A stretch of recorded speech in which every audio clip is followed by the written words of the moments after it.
The next sutta, 35.232. On an occasion, the Venerable Sariputta and the Venerable Mahakotita were dwelling at Varanasi, in the deer park at Isipatana. Then in the evening, the Venerable Mahakotita emerged from seclusion and approached the Venerable Sariputta. He exchanged greetings with the Venerable Sariputta, and when they had concluded their greetings and cordial talk, he sat down to one side and said to him, "How is it, friend Sariputta? Is the eye the fetter of forms, or are forms the fetter of the eye? Is the ear the fetter of sounds, or are sounds the fetter of the ear?" etc. For the other sense bases also. And Venerable Sariputta replied, "Friend Kotita, the eye is not the fetter of forms, nor are forms the fetter of the eye, but rather the desire and lust that arise there in dependence on both, that is the fetter there. Similarly, the ear is not the fetter of sounds, nor are sounds the fetter of the ear, but rather the desire and lust that arise there in dependence on both, that is the fetter there. Similarly, for the other sense bases. Suppose, friend, a black ox and a white ox were yoked together by a single harness or yoke. Would one be speaking rightly if one were to say, the black ox is the fetter of the white ox, the white ox is the fetter of the black ox?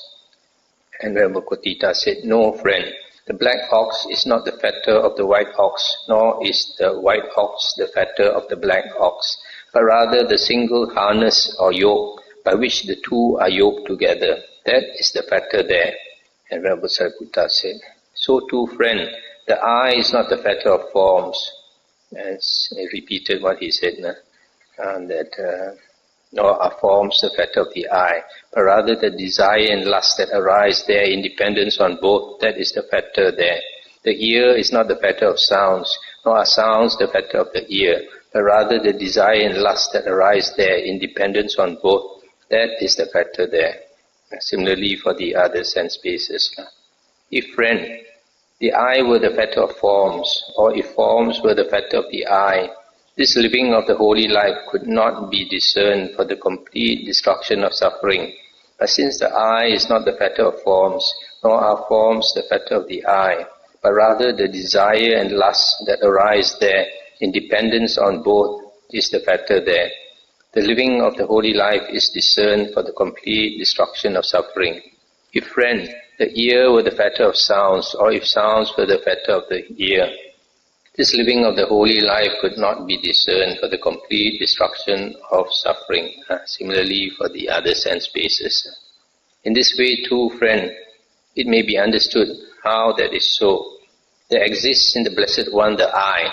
The Blessed One sees a form with the eye, yet there is no desire and lust in the Blessed One. The Blessed One is well liberated in mind. There exists in the Blessed One the ear. The Blessed One hears a sound with the ear, yet there is no desire and lust in the Blessed One. Similarly for the other sense bases.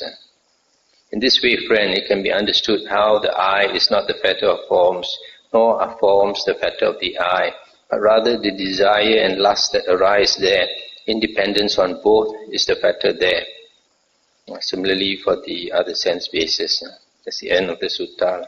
So here you see for each sense base, if you take for example the eye, when you have the eye and forms come before the eye, then eye consciousness arises. And the coming together of the three, the eye, the forms and the eye consciousness is the making of contact. When there is contact, feeling arises. And if the feeling is a pleasant feeling, then there is craving for it. If the feeling is an unpleasant feeling, then there is aversion towards it. So our mind is moved by craving and aversion depending on the object. And sometimes if the feeling that arises is neither pleasant nor unpleasant, then the feeling, then there is no craving and no aversion. In fact, generally people, if the feeling is neither pleasant nor unpleasant, then people become ignorant of it. not aware of it. So the problem here is not the I.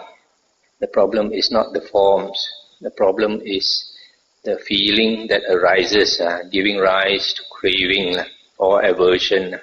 So a mind that is untrained, undeveloped, it is moved by the external sense objects. The external sense objects either give you craving or give you aversion, leading to hatred. So it's because that is an undeveloped mind. So it's very important to develop our mind so that whatever comes, impinges on our six sense basis, that we don't react in an unwholesome way, in an unskillful way. If we react in an unskillful way, for example, we crave for beautiful form, then since you cannot have that form all the time, then suffering will come. But if you realize the nature of the six sense bases, that everything is impermanent, there's no happiness to be found from clinging to anything, then you don't react, then you will not have suffering. So the desire and lust, that is the fetter, that is the fetter that binds us in samsara.